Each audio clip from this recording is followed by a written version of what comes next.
ተመስገን ከዚህ በፊት ቲና ልጅ አለህ ብላ ስላለችው ተጠራጥሮ እንግዲህ ቲናን ደውሎ ጠርቷት ልጅ አለኝ ወይ ብሎ ሲላት እሷ የምን ልጅ በማለት ደንግጣ ነበረ።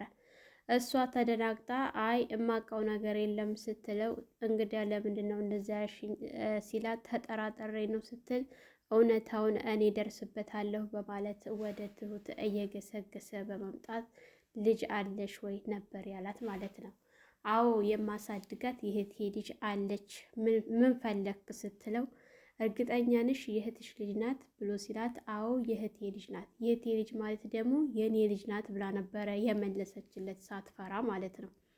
ምክንያቱም ብትፈራ ፍራቷን አውቆ ብዙ ነገር ሊያደርጋት እንደሚችል ስላወቀችና ስለተረዳች እንግዲህ ልጅ አለሽ ወይ ብሎ ሲላት አዎ የእህቴ ልጅ አለች በማለት ስትመልስለት እንግዲህ ተመስገን እንደዛ ከሆነ ጥሩ ልጅ አለሽ ብዬ አስቤ ነበረ ሲላት እንዴት ይህን ልታስብ ቻልክ ስትለው እንግዲህ ቲና ናት ያመጣችው ይሄን ወሬ ሲላት የቲና ወሬ ታምናዋለህ ተመስገን ብዙ ነገር እንዳደረገች መቼም ቲናን ታምናታለህ ብዬ አላስብም።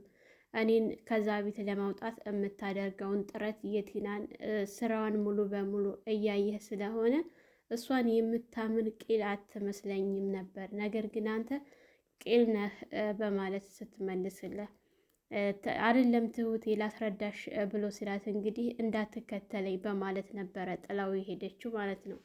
ሰላም ሰላም፣ ውድና የተከበራችሁ የቻናላችን ቤተሰቦች እንኳን ሰላም መጣችሁ። እንግዲህ ተመስገን ቲናን ይዞ ለመሄድ ያሰበው ቲና ያሰበችው ነገር ሙሉ በሙሉ አልተሳካላትም። ቲናን እህቷን እንደታገተ አድርጋ ትሁትን ይዛ ነበር የሄደችው። ነገር ግን ትሁት እዛ አላመነችውም። ሁለት ልብ እየሆነች ባለችበት ሰዓት እንግዲህ ዳኒ ተከትሏት ነበረ።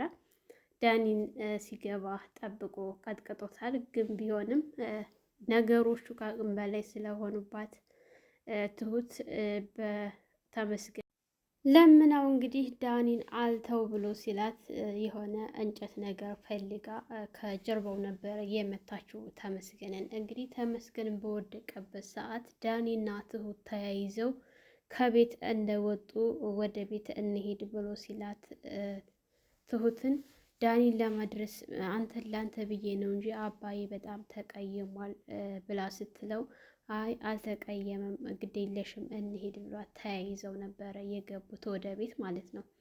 እንግዲህ ኤደንና አባባ ተያይዘው ትሁት ቲና ጋር ሄደው ቲናን ልታደርግ ያሰብሽው በሙሉ አልተሳካልሽም፣ አየሽ አንቺ የምታወሪያት ሰው የእኔ ሰው ነበረች፣ ሁሉንም ነገር ትተያለሽ ብዬ ነበር፣ አንቺ ግን ተቀን ወደ ቀን እየባሰብሽ ነው የሄደው ተንኮልሽ። የኔን መስሪያ ቤት ሄደሽ እንግዲህ ቤቱን በአራጣ ልትበደርበት ነበር፣ ነገር ግን አይሆንልሽም። እዛም እዚህም ብትይ ሁሉም የኔ ሰዎች ናቸው። ይሄ ደግሞ ፎርጅድ ነው። ዋናው ልታገኙ አትችይም። እንደዚህ በቀላል የምታገኝ ይመስልሻል ስታስቢው ብለው ነበረ። እንግዲህ ቲናን ከፍ ዝቅ አድርገዋት ኤደንና አባባ ተያይዘው ወደ ቤት እንሂድ ብለው እየመጡ ባለበት ሰዓት እንግዲህ ስለ ትሁትና ስለ ዳኒ ተጨንቀው ስልክ አንስተው ወደ ዳኒ ጋር ሲደውሉለት ዳኒ ወደ ቤት እንደመጡ ቲና ትሁት ጋር ተያይዘው ወደ ቤት እንደመጡ ሲነግራቸው እሺ ይዛት መጥተሃል ብሎ ሲል አዎ ነበር ያለው ዳኒ ማለት ነው። እንግዲህ ዳኒ ቤት አስገብቷት ወደ ኤደን እኔ ልሂድ፣ አንቺ እዚህ ቁጭ በይና አባዬን ጠብቂው ደውዬለታለሁ ብሎ ሲላት እሺ ነበር ያለችው። ኤደንና ዳኒ ተደዋውለው እንዲሁም ተቀጣጥረው ተገናኝተው ደስ በሚል ጊዜ እያሳለፉ ይገኛሉ። አባባም ወደ ቤት ገብተው ልጄ መጣሽ ብለው ሲሏት አባዬ መጥቻለሁ፣ ግን ይቅር ብለኸኛል አባዬ፣ እኔ እኮ አንተ ስላልከው ስለ ወረቀቱ ምንም የማውቀው ነገር የለም፣ እህትሽ ታግታለሽ ብለው ሲሉ ታንስቼ ሄድኩኝ። የደወልልኝ ተመስገን ነበር፣ ነገር ግን የተቀበለችኝ ቲና ናት። ነገሩ ምን እንደሆነ ሊገባኝ አልቻለም ብላ ስትለው ዝም በያቸው ልጄ እያታለሉሽ ነው፣ እህትሽም አልታገተችም ብሎ ሲላት እርግጠኛ ነህ አባዬ? ስልኳ እኮ አልሰራልኝም ስትል ስልኳ በቀጥታ የእሷ ስልክ ባይሰራም ነገር ግን ለእኔ በሌላ ስልክ ደውለልኛለች፣ ይሄ ነገር እንዲሆን ያደረጉት ተመስገንና ቲና ናቸው ሆን ብለው እንጂ እህትሽ አልታገተችም፣ ልጅሽም ደህና ናት ብለው ሲላት እንግዲህ ደስ ብሏት አባዬ አመሰግናለሁ በማለት ነበረ ያቀፈቻቸው አባባን ማለት ነው። እንግዲህ አባባ ልጄ እኔ አንቺ መቼም ቢሆን አንቺን ልጠራጠርሽ አልችልም፣ አንቺን አምንሻለሁኝ፣ እንደዚህ አይክፋሽ፣ ይቅርበኝ፣ አንቺ እኮ ሁለ ነገሬ ነሽ፣ ልጄ ነሽ በማለት እንግዲህ ሲላት አባዬ እኔ እኮ በጣም የተቆጣና ያስከፋው መስሎኝ በጣም ደንግጬ ነበር ስትል አትደንግጬ አይዞሽ ልጄ ነበር ያሏት ማለት ነው። እንግዲህ ዳኒ ስለ ቲና አንዳንድ ነገሮች እያሰበች እና እያቀደች እንደሆነ ለኤደን የነገራት ይች ሴትዮ መቼም ልትለቀን አልቻለችም ብሎ ሲላት ለኤደን እኔ እኮ ስለ ቲና ብዙ መረጃ አለው አባዬ፣ ለምን ሊያሳስራት እንዳልቻለ አልገባኝም፣ እሷ መታሰር ነበረባት እያለች ነበር እንግዲህ ዳኒም ልክ ነሽ፣ እሷ መታሰር አለባት፣ እስከ መቼ ነው እንደዚህ እየረበሸች የምትኖረው እያሏት ባለችበት ሰዓት እንግዲህ እሷ ታልመጣህ ብላ ስትደውልለት ወዲያው እያወሩ እሺ በማለት ኤደንን አንቺ ወደ ቤት ግቢ፣ እኔ እመጣለሁኝ፣ የእሷን እቅድ ማወቅ አለብኝ ብሎ ሲላት አዎ ልክ ነህ፣ ሂድና አግኛት ነበር ያለችው። እንግዲህ ኤደን በጣም ወደ ቤት ከሄደች በኋላ ቲና በጣም ተናዳ እሳት ለብሳ እሳት ጎርሳ ነበር የጠበቀችው። ይሄንን ነገር አንተ ነህ የነገርካቸው አደል ብላ ስትለው ደግሞ እኔ ምን ብዬ ነው የምናገረው? አንቺ እንደሆነ እቅድሽን እየነገርሽኝ አይደለም። ስለዚህ እኔ ምኑን አውቄ ነው ሂጅ የምነግራቸው? የሆነ ነገር ተናግረሽ ቢሆን ኖሮ አዎ ላውቅ እችላለሁ፣ ግን ስላልነገርሽ ምንም የማውቀው ነገር የለም ብሎ እንግዲህ ሲመልስላት አንተ ነህ፣ ምክንያቱም ስላልነገርኩህ የሆነ ነገር አስባለች ብለህ ሄደህ የነገርካቸው፣ ከዛ እነሱ ደግሞ እንዲጠራጠሩና እንዲከታተሉኝ አደረግክ ብላ ስትለው እኔ የማቅልሽ ነገር የለም፣ ሲጀምር አንቺ ከአሁን በኋላ እኔን እያማከርሽኝና እኔን እየነገርሽኝ ስላልሆነ ከዚህ በኋላ አንቺ ጋር መስራቴን አቁሜያለሁ፣ አልፈልግም ብሎ ሲያል ዳኒ እንደዚህ ብሎ ነገር የለም ወደ ነው በግድህ ትሰራታለህ፣ መቼም አተወኝም ብላ ስትል እንግዲያውስ አንድ ነገር ልንገርሽ፣ ከዚህ በኋላ ቤት ፈልጊ ብሎ ሲላል አውጥተህ እየጣልከኝ ነው ማለት ነው ስትል እና ታዲያ ሚስጥርሽን ካልነገርሽኝ አብረን እንድንሰራ ካላደረግሽኝ ያንቺ እንደሆነ መቼም ሀሳብ የትም እንደማያደርስሽ እያየሽው ነው በማለት እንግዲህ አንዳንድ ነገሮችን ሊያውጣጣት ነበረ። ነገር ግን እሷ ምንም ነገር ልታወጣ አልፈለገችም። ከዚህ በኋላ ደግሞ ሌላ የከፋ ነገር እንዳዘጋጀች እና እንዳቀደች ነበረ የነገረችው ማለት ነው።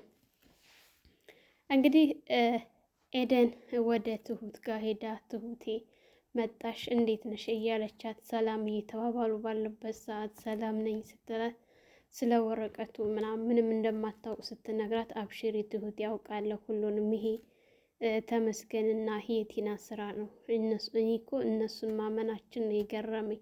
ቲና ከዚህም በላይ ብዙ ነገር ልታደርግ ትችላለች። እኛ ደግሞ ከሷ በላይ ነው መሆንና መዘጋጀት ያለብን ስትላት አዎ ልክ ነሽ ኤደን፣ እናንተ ስላላችሁና ስለምትረዱኝ አመሰግናለሁ ስትላት ደግሞ በእኔና በአንቺ መካከል ምስጋና ተጀመረ እንዲህ ስትላት እና ታዲያ እንደናንተ እኮ ሰው የለም ስትላት እኔ ምልሽ ይህንን ነገር ካሌብ ሰምቷል ወላ አልሰማም ስትላት ካሌብ ምንም የሚያውቀው ነገርና የሰማው ነገር የለም ስትላት እንግዲያውስ ከዚህ በፊት ልጅ እንዳለሽ እኛ ሁላችንም ሰምተን እሱ ምንም ነገር ስላልሰማ አሁንም ብትደብቂው ይህንን ነገር ሊከፋው ይችላል፣ ስለዚህ ንገሪው ስትላት አይ ካሌብ መስማት የለበትም፣ ምክንያቱም ካሌብ ከሰማ ብዙ ነገሮችን ያበላሽብኛል ስትላት እንግዲያውስ እሺ አንቺ ታውቂያለሽ ትሁቴ ነበር ያለቻት ማለት ነው።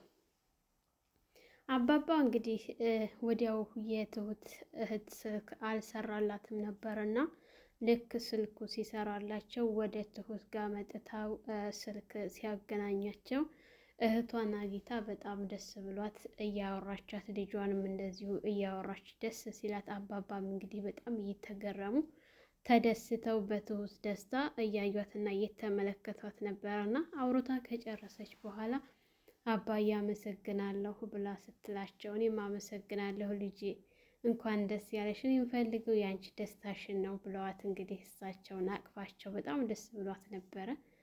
ያው አንዳንድ ነገሮችን እያዘጋጀች እየሰራች ነበረ። እንግዲህ ዳኒ ወደ ቤት መጥቶ እያወሩ አባዬ ቲና ከባድ ነገር ከዚህ በላይ ሌላ ነገር ራሱ እያሰበች ነው ብሎ ሲል፣ አዎ ልጄ እሷ መቼም አታስብም ብዬ አልልም እና ምን ለማድረግ አስበሃል ሲለው፣ አይ ምንም ለማድረግ አላሰብኩም፣ አውቃለሁኝ አንተ የኛ ሰው እንደሆን ልትጠራጠረህ ትችላለች ብሎ ሲል፣ አዎ በደንብ ነው የተጠራጠረች፣ ያንተ ለእነሱ እየሰራህ ነው እያለች ነው እና ምን ይሻላል ነበረ ያላቸው ማለት ነው። እንግዲህ ተመስገን ቲናን ደውሎ ጠርቷት እንዳገኛት ወዲያው ትሁት ልጅ አላት እንዴ ብሎ ሲላት በጣም ስትደነግጥ፣ ምን ነው ደነገጥሽ ነበር ያላት።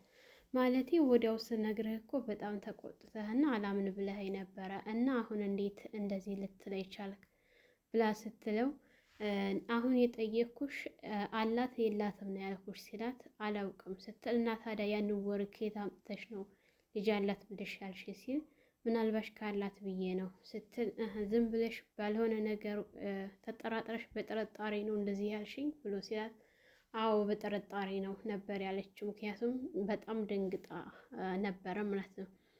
እንደዚህ ከፋ ደረጃ ከደረሰች ትሁትን እንደዚህ አይነት ነገር ለማድረግ ካሰበች እሳቸውም ደግሞ ከዚህ በላይ ሌላ እርምጃ እንደሚወስዱባት አባባ እንደሚያስይዟት ብዙ መረጃ እንዳላቸው ስለምታውቅ አላውቅም ነበረ ያለችው ተመስገንን። እንግዲህ ተመስገንም እኔ ራሴ ያጣራለሁ ብሎ ወደ እነ አባባ ወደ እነ ካሌብ ሰፈር እየመጣ ባለበት ሰዓት ትሁትም እንግዲህ ወደ ሱቅ ስትሄድ መንገድ ላይ ተገናኝተው ነበር። እንግዲህ ዳኒና አባባ እያወሩ እየሄዱ ባሉበት ሰዓት እኔ የምልህ ካሌብ ስለ ካሌብ ምን የምታውቀው ነገር አለ ብለው ሲሉት፣ እኔ ምን የማውቀው ነገር የለም፣ ካሌብ ትሁትን የወደዳት ይመስለኛል፣ ትሁትም ደግሞ ካሌብን የወደደችው ይመስለኛል ብለው ሲሉት፣ አዎ አባዬ ይሄን ነገር በደንብ አውቀሃል፣ እኔ ራሱ ትሁት ካሌብ እንደምትወደው በደንብ አውቃለሁ፣ ካሌብም ደግሞ እንደሚወዳት አውቃለሁ፣ ግን ደግሞ አይነጋገሩም፣ ሁለታቸውም እየተዋደዱ ሚስጥር አድርገውት ቢነግራት እኮ እንደሚወዳት ጥሩ ነበር፣ እሷም እንደምትወደው ብትነግረው ጥሩ ነበረ፣ እስከ መቼ ድረስ ነው እንደዚህ እየተዋደዱ ሚስጥር አድርገውት የሚቆዩት ብሎ ሲል ዳኒ እንግዲህ አባባ ልጄ ካሌብ ጓደኛ የሚባል የለውም፣ እስኪ አንተ ጓደኛ ሁነህ ቀረበውና አንዳንድ ነገሮችን ለማወቅ ሞክር፣ የሚወዳት ከሆነ ቶሎ ይጠይቃት ነበረ ያሉት ማለት ነው። አባዬ ካሌብ እሺ ምን ይመስልሃል? ጓደኛ የሚፈልግ አይመስለኝም፣ ግን ካልክ እቀርበዋለሁ ሲል፣ ግድ የለህም ቀረበው ነበር ያሉት። እንግዲህ ትሁት ወደ ሱቅ ስትሄድ ተመስገን ተየት መጣ ሳይባል ከፊት ለፊቷ ቆሞ ልጅ አለሽ የለሽም ብሎ ሲላት፣ ምን ነበር ያለችው? አዎ ልጅ አለሽ የለሽም መልሽልኝ ብሎ ሲላት፣ እንግዲህ እሷም አዎ አለኝ የእህቴ ልጅ ማለት ደግሞ የእኔ ልጅ ናት ብላ ነበረ የመለሰችለት ማለት ነው።